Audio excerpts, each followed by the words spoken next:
Vidente. Hola comunidad Reverso, bienvenidos a una nueva entrevista.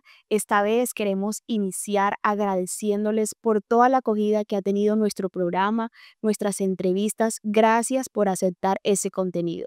Hoy estamos con un personaje irreverente, historiador de la Universidad del Atlántico, magíster en Relaciones Internacionales de la Universidad del Norte, estudiante de doctorado en Historia Contemporánea de la Universidad Autónoma de Madrid. Él es el profesor Francisco Berlis. Profe, ¿cómo está en el día de hoy? Bien, feliz, entusiasmado y bueno, primero por lo irreverente y segundo por estar invitado a este programa. Vamos a hablar un poquito de ese perfil. ¿Por qué usted a nosotros nos parece irreverente y por qué debe de gustarle a todas esas personas que están detrás de esa pantalla? Usted como historiador ha investigado y estudiado sobre la comunidad LGTBIQ+, sobre las estéticas, sobre la moda, sobre los movimientos sociales. ¿Sobre qué más ha estudiado usted? Bueno, es que ese es muy amplio. Para mí está unido mucho a las pasiones. Entonces, por ejemplo, pensar la movilización, movimientos sociales, no lo miro simplemente como se ha mirado tradicionalmente. Entonces pienso en movimientos sociales, al mismo tiempo estoy pensando en que esas personas que se movilizan como actores sociales son actores que tienen un cuerpo y como todo cuerpo, el cuerpo está vestido, entonces inmediatamente me remito a la estética. Pero como también somos seres humanos, también nuestra forma de producir, en la manera en que podemos hablar sobre la ciudad, sobre los pueblos, sobre aquello que puede uno transgredir en ciertos espacios, pues también usa las estéticas. Entonces, todo termina conectándose de una manera y otra. Antes lo miraba de manera distinta, entonces cuando comencé a conectar que una cosa estaba llevando a la otra con preguntas, con indagaciones y que también otros habían hecho esa investigación en distintos planos, pues comencé a preguntarme. Y lo mismo pasa con el tema de LGBTIQ+, es decir, cuando es un poco muy dentro de la experiencia propia. Como yo digo, la historia habla también de uno mismo, de su propia historia. Y si uno no lo conecta con esas propias realidades, pues uno no va a terminar dando respuesta y termina siendo algo que debe hacer por un compromiso o porque le toca y no porque está unido a una realidad. Entonces, si la historia es la vida misma, yo también tengo que dar respuesta a las preguntas que he abordado en mi propia vida. ¿Dónde estaban los iguales a mí durante algunos tiempos históricos? No porque no estuvieran en la fuente no quiere decir que no existiéramos, simplemente hacíamos parte de un sistema, pero teníamos formas de resistencia. Y eso me llevó a preguntarme sobre esas formas de resistencia. De hecho, está unido mucho a distintas experiencias. Entonces, eh, todo lo que he intentado investigar y que hoy estoy materializando a través de algunas de esas investigaciones, parten de esos tipos de pasiones, de las cosas que me gustan y que me unen a esas maneras de ver la vida. Claro, todo surge por las pasiones. Cuéntenos un poquito de ese caso en específico de la comunidad que usted estudió, investigó y que es muy interesante porque creo que también es de pueblo. Bueno, son dos. La una fue una experiencia que llevé al Festival de Historia Pública en Madrid, que esa no iba a ser la primera experiencia o sea, no iba a ser el tema que iba a llevar a primera medida. Iba a hablar sobre un proyecto de investigación que ya tengo, que ya está avanzado, que precisamente hace unos días el estudiante con el que estaba realizando el trabajo recibió meritoria en su trabajo aquí en el programa de historia. Entonces, eh, en el ejercicio que hubo para preparar la mesa, nos reunieron a todas las personas previamente en una reunión virtual y nos dijeron que pensáramos sobre algo que nos conectara también con la memoria y con expresiones propias. Yo en ese momento no lo tenía tan canalizado, pero luego pensando, reflexionando, comencé a preguntarme sobre esas experiencias de personas homosexuales en la experiencia de un pueblo. Y lo primero que hice fue conectar mi infancia con esa experiencia y pensé en una persona de mi barrio. Entonces le dije a mi mamá que buscara una fotografía de esa persona, pero no en otra experiencia, sino en un relato que ya estaba, o sea, que él siempre había participado, que era en la Semana Santa de Sabana Larga. Era demostrar cómo no es lo que muchas veces muestran, que la vida durante mucho tiempo había estado separada. Es decir, que las experiencias de personas sexodiversas eh, habían estado separadas de la cotidianidad. Lo contrario, habían luchado y se ha luchado por estar en esa cotidianidad. Entonces, verla en esa experiencia pueblerina también cambia la expectativa, porque siempre se ve mucho desde una experiencia urbana. Y esa experiencia urbana hace que no contenga todas esas realidades. Y una experiencia pueblerina hace que se vea también esa resistencia, esa realidad, esa vivencia, esa cotidianidad. Y no se universaliza, es decir, no se ve universal esa existencia. Por lo tanto, se ve un tipo de experiencia completamente distinto. Eso me llevó entonces a buscar su álbum. Tengo una cantidad de fotos de álbum familiares. Allí empecé a escribir lo que sería un capítulo sobre su vida, pero lo tengo en stand-by hasta ahora, porque la tesis doctoral se está llevando más el tiempo. Claro, para entender todos esos intereses de investigación, vamos a hablar un poquito de su vida. ¿Cómo ha sido su paso por este mundo terrenal? ¿Cómo fue esa infancia, esa adolescencia? Uy, bueno, mi infancia fue bastante, no particular, sino bastante interesante, por decirlo así. Primero, pues, bueno, de un niño, de cualquier niño en un pueblo, en cualquier lugar, en cualquier espacio. Yo nací en Sabana Larga, en el año 83. Eh, Esto tiene todas unas connotaciones. Los 80 tienen una gran connotación en la historia del mundo también. Él nació en el 83, nací en octubre, y al mismo tiempo también soy el primer hijo de unos padres jóvenes. Mi mamá tenía 17 años, mi papá tenía 20 y pico de años. Eso implica toda una cantidad de historias que se pueden hacer allí y de preguntarse sobre eso. Entonces crecí siendo primer hijo, primer nieto de la parte materna. Entonces, pero también crecí en un entorno machista, un entorno en el que te enseñan cómo debe ser la manera de ser y de vivir, una socialización de ser hombres, y de esa manera también de cómo no llegar a expresar ciertas maneras de ser y de vivir. Entonces, por ejemplo, los hombres no lloran, los hombres tienen que jugar cierto, tienen que cumplir ciertos roles, hay que tener cierto tipo de juegos para desempeñar cierto tipo de roles. eh, y eso hace que muchas cosas que uno quisiera explorar no puede. Por ejemplo, desarrollarse en otros temas mucho más estéticos no se podía uno desarrollar en esos momentos, porque había restricciones, es decir, solamente se pensaba en ese espacio de tiempo. Entonces tuvo una socialización muy fuerte, es decir, escuelas de fútbol, eh, juegos, también maneras y formas. Entonces eso construye en uno unas condiciones sociales. Me pareció muy chévere, es decir, mi infancia también se llenó de muchas formas, mucho arte, mucho juego de barrio. Creo que me pareció que es de las cosas que también siempre recuerdo con mucho sentido. El ir al monte, el que mi abuelo nos llevara en su carro, el buscar agua. De las cosas que también recuerdo mucho de mi infancia o de mi adolescencia está que tocaba buscar agua, porque en San Largar no había agua. O sea, había que buscar agua, llenar agua, es decir, cumplir ciertos roles y compromisos en ese espacio. También la vivencia del carnaval era completamente distinta a lo que tenemos hoy. Bueno, un poco cercana, pero quienes somos de pueblo y en esa temporada 80, 90, las fiestas de carnavales eran completamente distintas. El picó era siempre una relación con uno, las casetas, o sea, el espacio cerrado del mismo barrio para hacer el baile de carnaval, es decir, y eso genera estas socializaciones ahí mismo, porque uno juega, pero al mismo tiempo va a sus papás haciendo otro tipo de actividades. Entonces uno se acostumbra al ruido, a la música, al tema, a estudiar con ruido. Yo detestaba, de las cosas que detestaba en el colegio era que me obligaran a leer.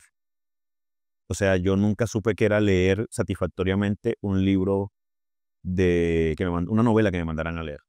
Usted nos habla hoy de esos roles impuestos que de pronto existen más en la sociedad de pueblo.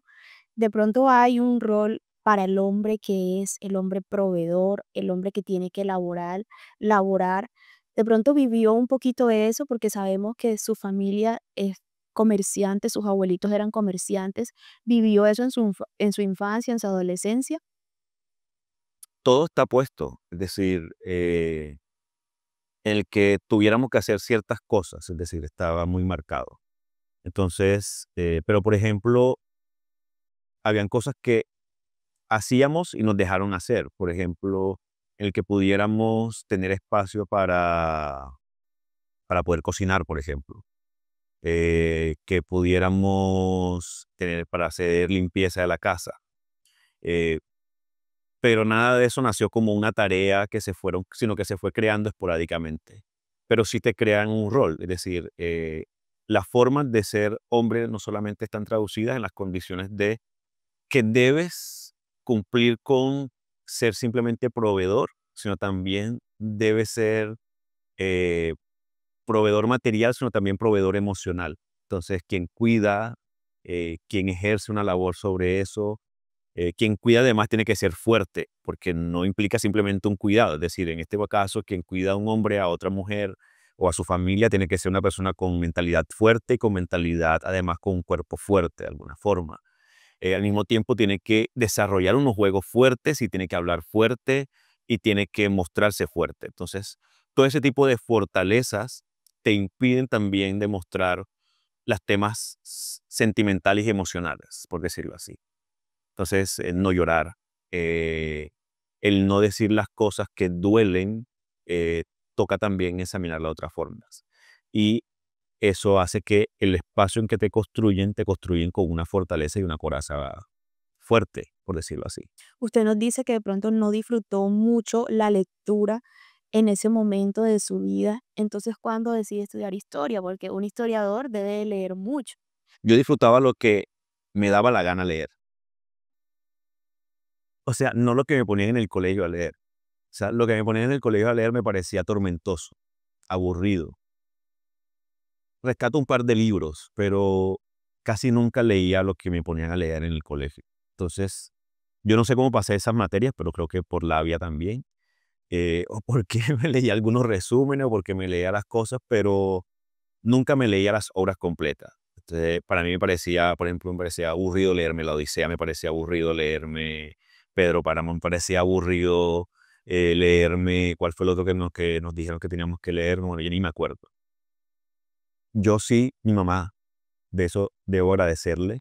Mi mamá me hizo una introducción a la lectura desde muy pequeña. Es decir, desde mi infancia, mi mamá siempre puso el libro a mi lado. Entonces era leerme antes de dormir. Tuve tías que me regalaron libros, bibliotecas completas. Entonces ahí tuve una socialización con los libros muy fuerte. Eh, Creo que mi alma rebelde salió allí, a flote siempre en esa lectura. Y mi primer libro que recuerdo que leía con ciencia para el colegio, pero creo que fue porque nos pusieron a escoger que leyéramos un libro. Mi mamá me escogió El coronel no tiene quien le escriba. Y para mí ese es el mejor libro de Gabriel García Márquez. No porque lo haya leído por primera vez, sino me parece uno de sus libros más emocionantes. Y por eso me había negado a leer Cien años de soledad durante mucho tiempo. Lo leí hasta hace muy poco. Entonces no sé. eh, y de ahí viene el que pueda leer en historia. Y me pasó también en historia muchas veces. No leía muchas cosas que me mandaban. O también cuando comencé a leer para encontrarme con hasta donde he llegado, es porque fui escogiendo las lecturas. Es decir, no porque lecturas que me fueron recomendando, sino porque o iba a la Feria del Libro de Bogotá o me encontraba en una librería y miraba qué libros habían y el que me llamaba la atención lo tomaba e iba leyéndome ese libro. ¿Cómo fue esa experiencia estudiando en la universidad, historia y pues en la universidad pública? Bueno, afortunadamente yo venía de una disciplina, entonces ya en el seminario he aprendido una cierta disciplina de entrega de trabajo, de escritura, y en la Simón Bolívar también había aprendido ciertos cursos que nos habían dado sobre ensayos, etcétera. Entonces, cuando yo llegué a la universidad, tenía ciertas habilidades desarrolladas, me daban ciertas ventajas con el resto del curso.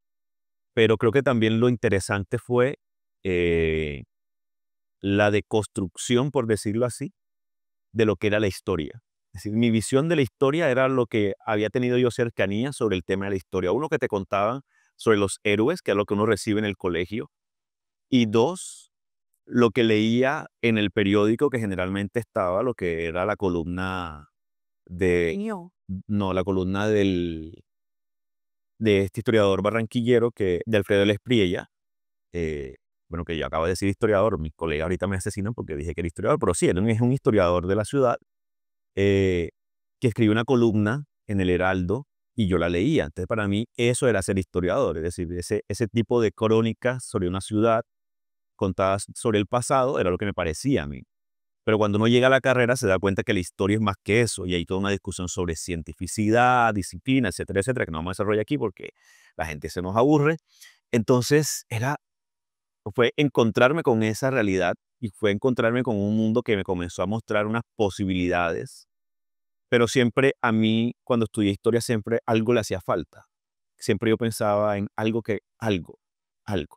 Recuerdo que en una clase nos preguntaron que qué queríamos estudiar, o sea, qué queríamos investigar en historia. Y yo dije que quería estudiar el narcotráfico en Colombia. Y el profesor me dijo, no, no, no, no, eso es muy reciente. Eso es de sociología. La historia se estudia en 1950 para atrás. Ahí fue mi primera decepción. O sea, ahí fue mi primera como desconexión con la historia en términos de no puedo estudiar lo que quiero estudiar. Y fue cuando se me metió en la cabeza que quería hacer una maestría en ciencias políticas para poder conectarme más con mis discusiones del presente. Por eso su interés en la historia del presente. Entonces, así llega su maestría en Relaciones Internacionales en la Universidad del Norte. ¿Cómo vive esa experiencia? Eso también fue otra casualidad de la vida. Porque yo en realidad yo me había dispuesto y había hablado con mi papá que yo quería estudiar por fuera. Entonces yo quería irme, yo un soñador como siempre, quería irme a la Universidad de los Andes a estudiar ciencias políticas, por favor, Universidad de los Andes, o irme a otro país a estudiar. Pero mi familia, un día, yo llegando de la universidad, me dicen, es que estamos escogiendo candidato al consejo. Yo dije, ah, qué chévere, qué bien. ¿Y yo qué tengo que ver en esto? No, pero es que estamos pensando que tú eres el candidato al consejo. Y yo como que, ¿yo por qué? O sea, no estaba en temas políticos, pero bueno, era joven. Y entonces, ahí mi papá me dice, luego, 10 después, cuando ya me hicieron la oferta, me dice como, bueno, te propongo lo siguiente. Eres candidato al consejo, si no ganas, vas a estudiar la carrera. Si ganas, pues miramos que dónde puedes estudiar aquí. Y yo, ah, bueno, con esa ganga, pues yo me lancé. Claro que la vena política que también uno tiene te dice como que, bueno, entonces aquí hay que ganar, es decir, la competitividad sale, hay que ganar, entonces yo hice todo, trabajé con la imagen del consejo, todo, bueno, gané el consejo. Los concejales más jóvenes que he tenido Sabana Larga. Y eso, pues obviamente teniendo el consejo, me impide moverme a otra ciudad. Y en Barranquilla no había universidades que tuvieran, o sea, no había una oferta grande de maestrías. Entonces, la única que acababa de abrir, que iba a abrir, era la maestría en Relaciones Internacionales. Yo había trabajado con la Norte un tiempo largo, había sido asistente de investigación en un proyecto inmenso que era de rectoría sobre historia empresarial. Y ahí uno de mis grandes maestros, que es Roberto González, me lleva allá, ahí estuvo un tiempo, y él es el que me dice, mira, aquí van a abrir una maestría en Relaciones Internacionales, que era el departamento de historia donde él estaba. Eh, y yo dije, bueno, se lo comenté a una amiga que estudiaba maestría en geografía, Ángela, que es una de mis grandes amigas de la universidad, y me dice, Pacho, maestría es maestría aquí, en la Universidad de la Conchinchina, donde sea, así sea la maestría de la matica, pero hazla. ¿Y cómo fue esa experiencia en el consejo? ¿Cómo combinó esos estudios y ese primer control político que usted hizo tan joven? Fue un aprendizaje también muy, muy, muy fuerte e interesante. Ahí mi alma rebelde salió y mi alma política salió adelante, pero también mi amplio sentido de justicia también salió allí. Yo llegué al consejo sin saber nada, absolutamente nada de muchas cosas. Uno lo aprendí porque siempre vi los debates del Senado y la Cámara de Representantes, entonces tenía como ciertos congresistas y senadores que me llamaron la atención en cómo hacían los debates, entonces tomaba cómo lo hacían, pero algo fundamental, y es que la historia me dio para fundamentar y decir las cosas con argumento y con las fuentes. Entonces, Yo nunca hablaba cuando estaba en un debate, jamás llegaba sin una carpeta y sin un papel y sin demostrar lo que estaba diciendo.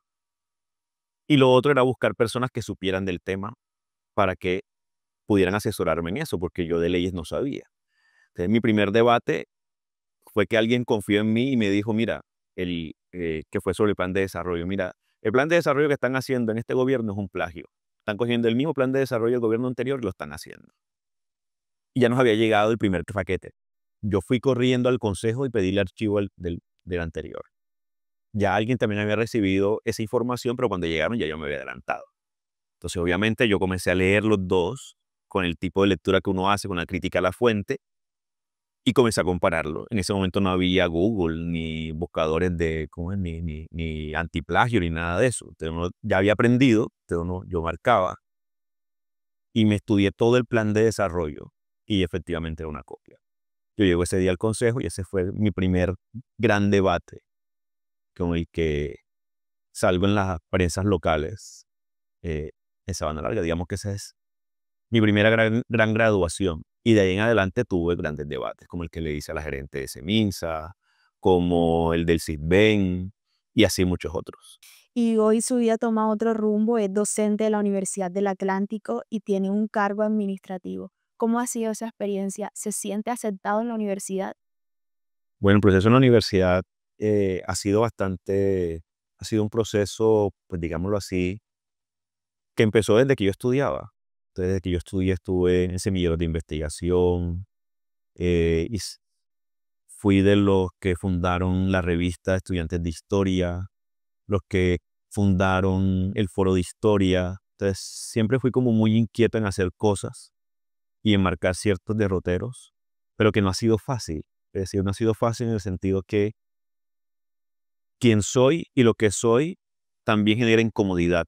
Y como también cómo puedo ponerme en el espacio público, creo que también es muy incómodo para ellos. Eh, yo tengo claro que no soy un académico convencional. Es decir, y también estoy convencido que no soy una persona convencional. Entonces, creo que el ir aceptándome como soy y ponerme en el espacio público como soy también genera ciertas situaciones. Profe, hoy usted pertenece a la Facultad de Ciencias Humanas. ¿Para qué sirve eso de las ciencias humanas? Para todo. Y para aquellas personas que desconocen para qué sirve, explíquenos. Miren, sin las ciencias humanas no entendiéramos la vida. A nosotros nos han enseñado mal. Nos han enseñado creyendo que la vida se entiende porque estudiamos biología, porque estudiamos química, porque estudiamos física. Pero nada de eso se entiende si no lo entendemos en interacción humana. Las ciencias humanas nos ayudan a ver esa interacción humana.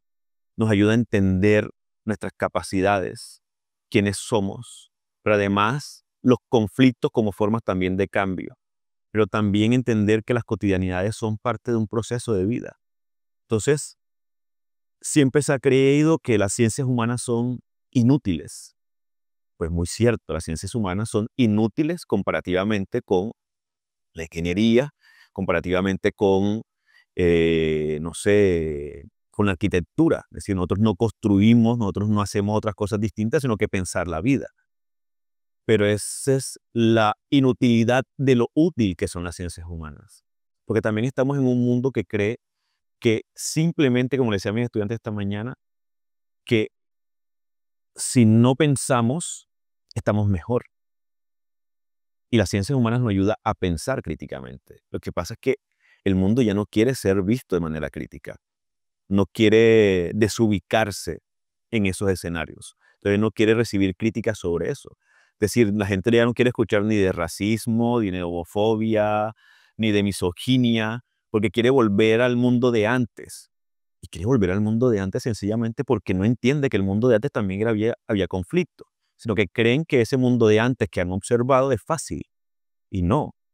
¿Y eso por qué? Porque hemos dejado a un lado las ciencias humanas. Y hemos creído que el mundo es fácil. En el pasado fue sencillo. Las mujeres asaban en la cocina y los hombres estaban en la sala o estaban yendo a su hogar, yendo a su trabajo y luego regresaban y proveían. Profe, y hablando de crítica, ¿cómo ve el sistema educativo actual? Creo que eso le cabe al sistema educativo lo que estaba diciendo anteriormente. Primero, porque una parte del sistema educativo también convirtió a las ciencias humanas y sociales en un hablar de la ahora sin pensar la historia y sin pensarlo unida a la geografía como una gran vista a la experiencia humana.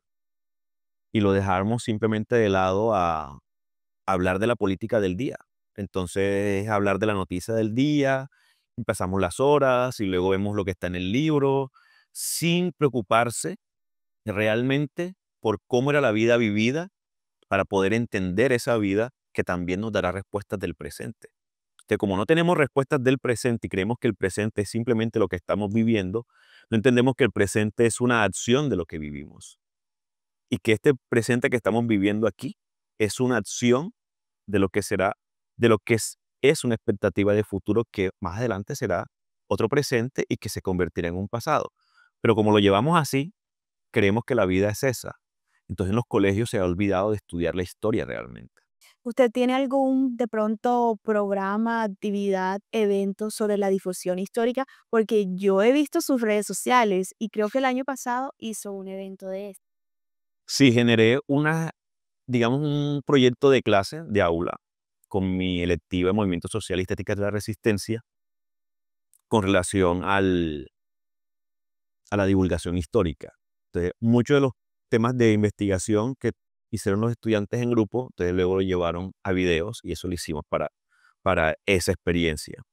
Eso ha sido mi intento, es decir, yo he tratado en todo este tiempo, y creo que también es por las grandes críticas que he recibido, de sacar la historia de este escenario académico y ponerla en una mayor circulación en espacios y que llegue a todo el mundo con un lenguaje mucho más ameno. Eso ha incomodado, eso ha tenido incómodo. Y al principio cuando lo hice por allá en el 2000, el primer programa que grabé para YouTube, para el canal de la universidad, que se llamaba Una historia a la vez, lo hicimos en el 2017 creo, más o menos creo para esa fecha. Hicimos 2 programas, de los cuales 2 es creo que las cosas que mayor reproducción tienen en el YouTube de la universidad. Es que es sobre la historia de Barranquilla, pero claro, nos falta la crítica. Entonces te dicen como, ahora eres presentador. Pero si vas a ser presentador, pues entonces mejor vete para Telecaribe, que está allá al lado. ¿Y eso para qué sirve? Pero luego cuando ya uno lo desaniman, porque también uno es humano, y uno dice como que, ya para qué, no voy a ir contracorriente. Uno espera por lo menos, de alguna forma, que te digan, oye, eso que estás haciendo es interesante de alguna forma. Pero si todo se convierte en eso, en no, no, no, no, no, pues bueno, yo en ese momento también estaba pasando una situación de salud mental, fui dejándolo a un lado. Y luego en pandemia me dicen como, ay, deberías retomar nuevamente como escenario de podcast y tal, pero con todo eso que vivió uno en el encierro, tuvo unos intentos que no llevaron a hacer un buen producto. Y luego ahorita estoy nuevamente intentando con la pública radio a tener un programa de radio donde he ido hablando de historia que se llama TVT Historia. Y bueno, también con la oficina, el Departamento de Comunicaciones Estratégicas de la universidad, hemos hecho como varios reels que han salido bastante muy buenos, con muchas vistas. ¿Y cómo ha sido eso de la salud mental? Porque también ha hablado abiertamente de eso en sus redes y creo que también hace parte de su lucha. Primero, experimentar la vulnerabilidad. Como te decía, esto va muy relacionado con lo que hablábamos al inicio. A uno no le enseñan a ser vulnerable, le enseña que ser vulnerable es ser débil. Entonces, cuando yo comencé a experimentar todo el tema de la salud mental, lo primero fue, mi primera gran crisis fue por el tema de pensar si las personas me iban a aceptar tal cual como soy. Esa fue la primera gran crisis. Eso me llevó a estar internado un tiempo, eso solamente me hicieron una cantidad de exámenes, no me salieron absolutamente nada, tuve que ir a terapia. Digamos que esa primera experiencia de terapia fue para mí sanadora, fue muy descubrirme a mí y ponerme en este espacio que ahora un poco soy como soy ahora, perder miedos de quién era. Eso fue la primera experiencia. Pero ahí descubrí también que las personas que hacemos parte de la población LGBTIQ+, tenemos una gran propensión a temas de salud mental. O sea, y de eso se habla muy poco. De eso hay poco que se diga con relación a eso. Por eso mismo, por el no ser aceptado, tenemos muchas dificultades al respecto de eso. Y hoy eso lo ha hecho usted una persona muy sensible como profesor. ¿Cómo es tocar esos temas con los estudiantes, los jóvenes que se sienten tan vulnerables, de pronto también aquí en la universidad? Sí, el darse cuenta uno de sus propias vulnerabilidades, el darse cuenta de quién es, también lo pone a uno en unas sensibilidades sociales. Es decir, comienza a entender también que hay más allá de muchas cosas que puedan pasar. Yo soy un profesor exigente, yo lo confieso. Es decir, yo exijo, pero al mismo tiempo que exijo también intento ponerme en el lugar de mis estudiantes muchas veces. Eh, y por eso también creo que hay molestias, porque muchos y muchas terminan teniendo confianza en contarme cosas, en abrir su espacio, en que no sea simplemente en decirme, profe, no pude ir a la clase porque, no sé, se fue el agua en la casa, cuando en realidad no se fue el agua, es que no se había podido levantar o no se quería levantar.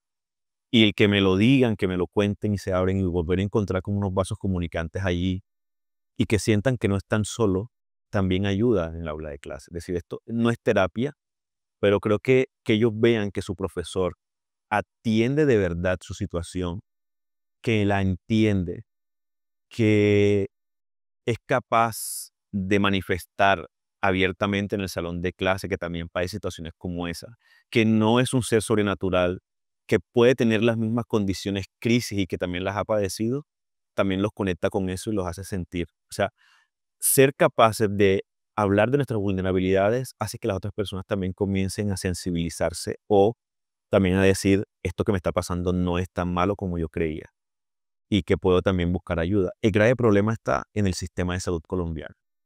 Nuestro sistema de salud no está preparado o no tiene la capacidad para el tema de atención de salud mental.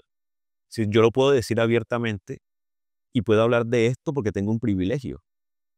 Pago una prepagada para poder ir cada 15 días a una terapia y puedo pagar por aparte la medicación si el medicamento que me dan en la EPS no es conveniente, si mi psiquiatra no lo aprueba.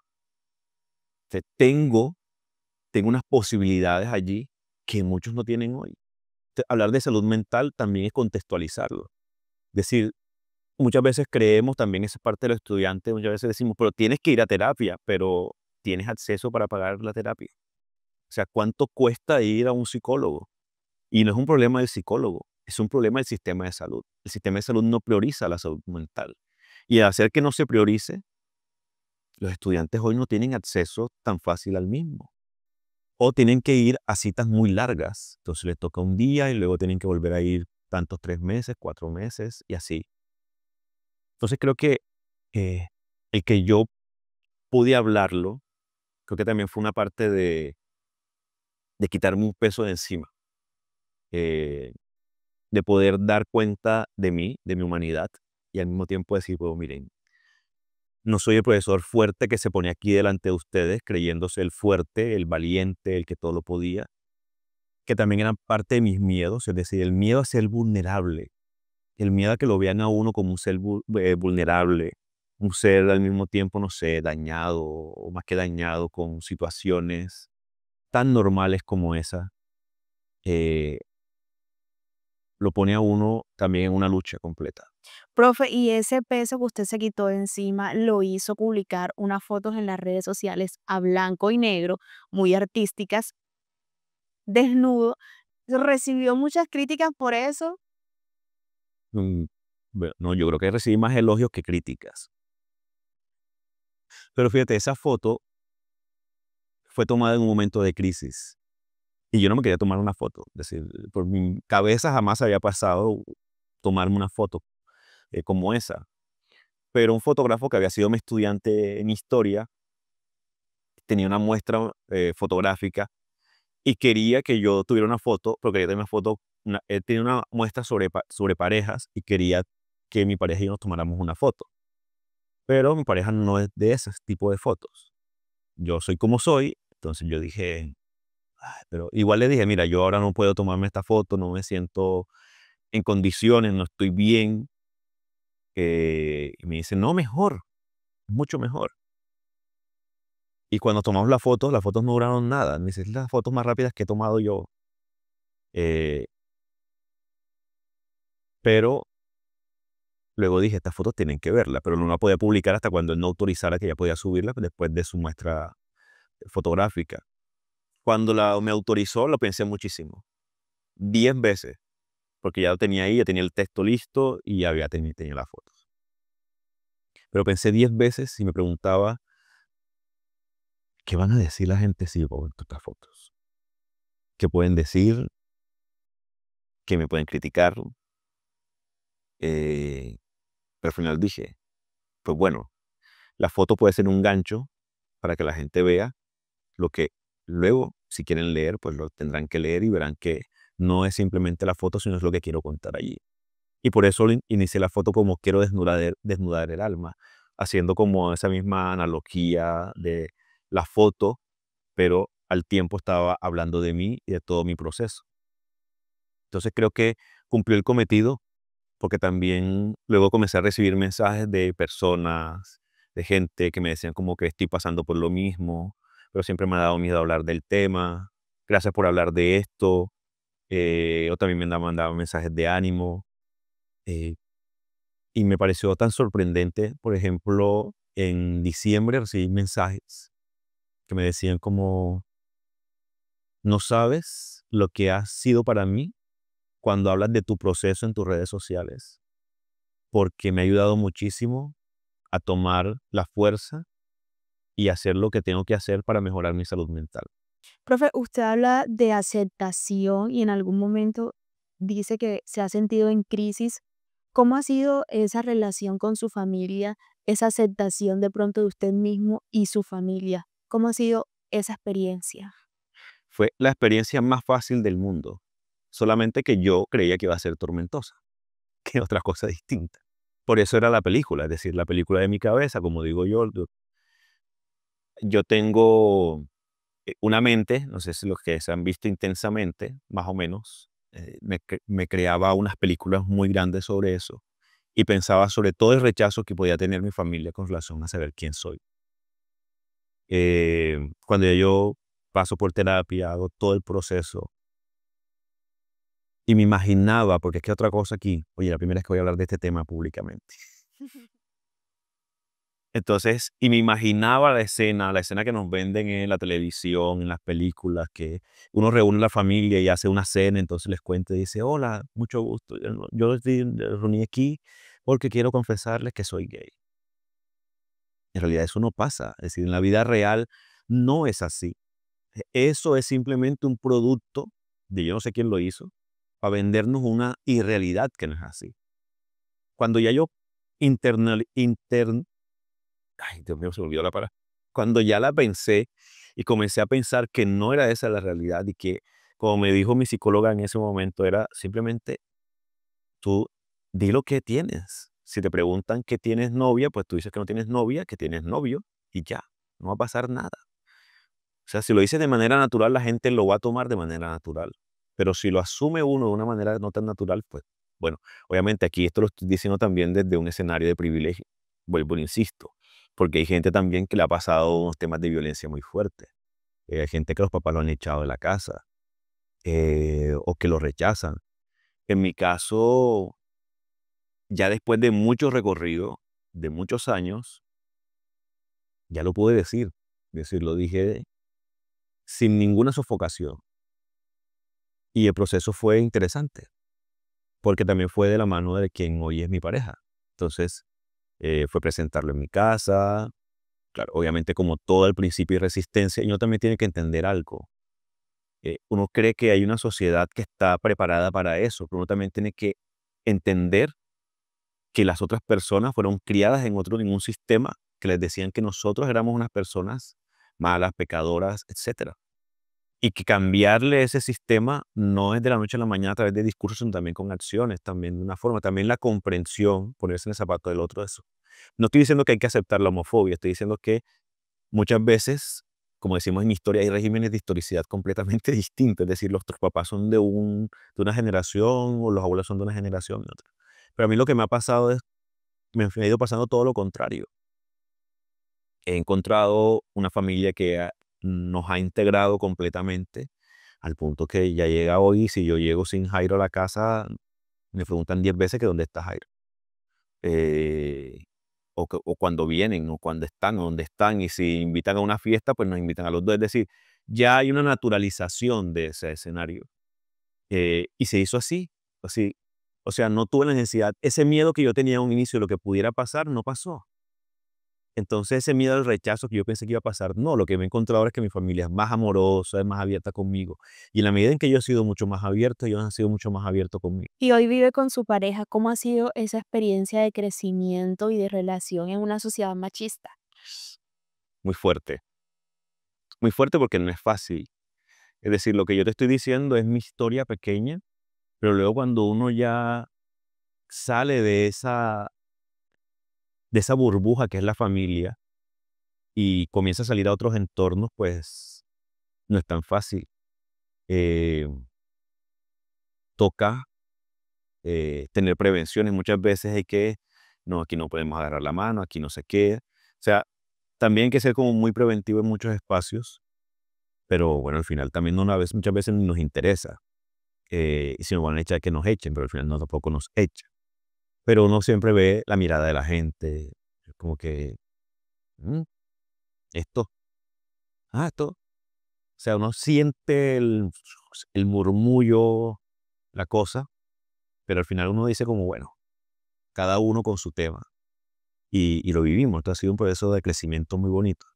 Eh, ya llevamos muchos años juntos.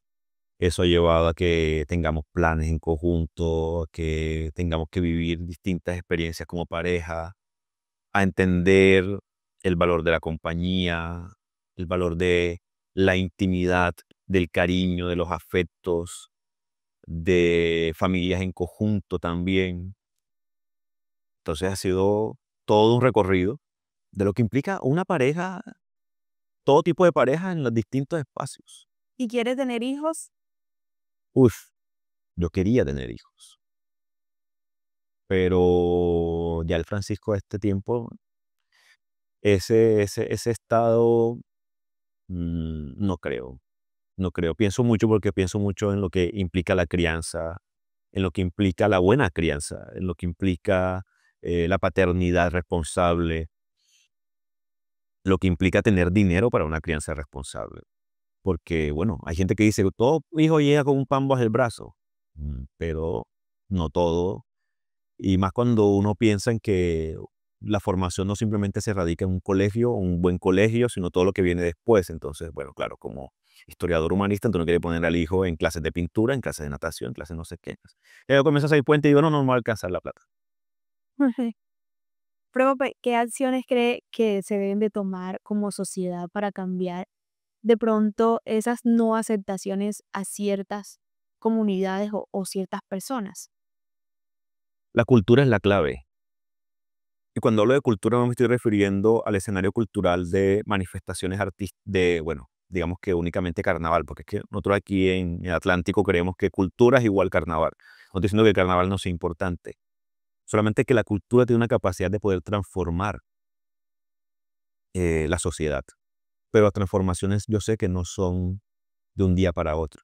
Es decir, lo que estamos haciendo ahora, de que yo pueda hablar aquí y que yo pueda exponer mi vida privada en un espacio público, es una lucha.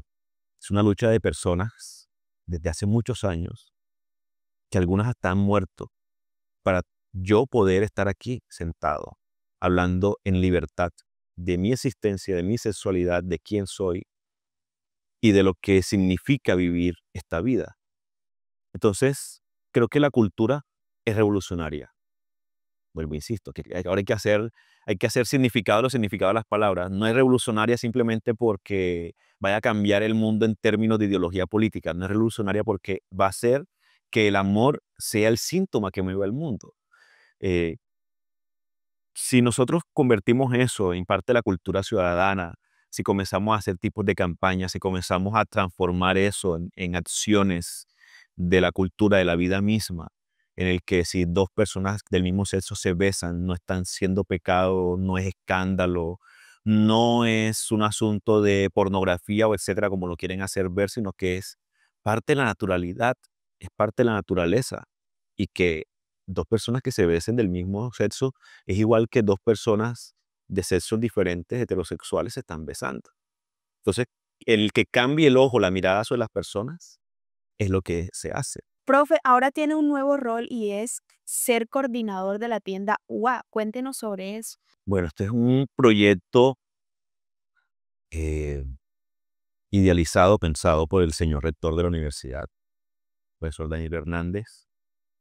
Eh, ya se había puesto en marcha como un primer pilotaje el año pasado y bueno, pero ya él quería ponerlo como ya una unidad de negocios que se pensara también para visibilizar la marca de la universidad. Es decir, la marca de la universidad es una marca registrada. El asunto es que como durante mucho tiempo no había tenido registro, entonces la gente estaba vendiendo prendas con la marca de la universidad. Entonces la idea es que la tienda sea el espacio en el que exclusivamente se promocione la marca de la universidad, no solamente para lo interno, sino también para lo externo. Entonces, estamos trabajando en toda una experiencia de mercadeo, también una experiencia de prendas, de todo tipo. Entonces, la primera colección, como decimos, puede salir más o menos en 2 meses, no solamente de ropa, sino también de libretas, bolígrafos, mugs, otro tipo de souvenirs, el que pueden tener acceso. Y vamos a tener un punto físico que ya está en construcción. Entonces, ya próximamente tendremos como un lanzamiento, una presentación y en redes de lo que sería, hasta ahora se llama Tienda UA. Vamos a ver si existe algún cambio. Estamos en eso, en revisión con mercadeo, pero creo que se va a seguir manteniendo el tema, el nombre, porque eso es parte de la marca de la universidad. Claro, gracias, profesor Francisco, por la oportunidad de charlar con nosotros aquí en Reverso. Esperamos le siga yendo muy bien en su doctorado, en su gestión en la universidad. Y bueno, gracias por la oportunidad. Gracias a ustedes por permitirme hablar, por permitirme abrir a mis vulnerabilidades y creo que, bueno, ahora me da el miedo de que va a salir para hablar de lo que he hablado sobre mi vida. Créanme, nunca había hablado de gran parte de mi vida de esta manera. Gracias y bueno, a toda la comunidad, no se pierdan todas nuestras entrevistas, compartan esta, denle like, comentarios y nos vemos en una próxima ocasión.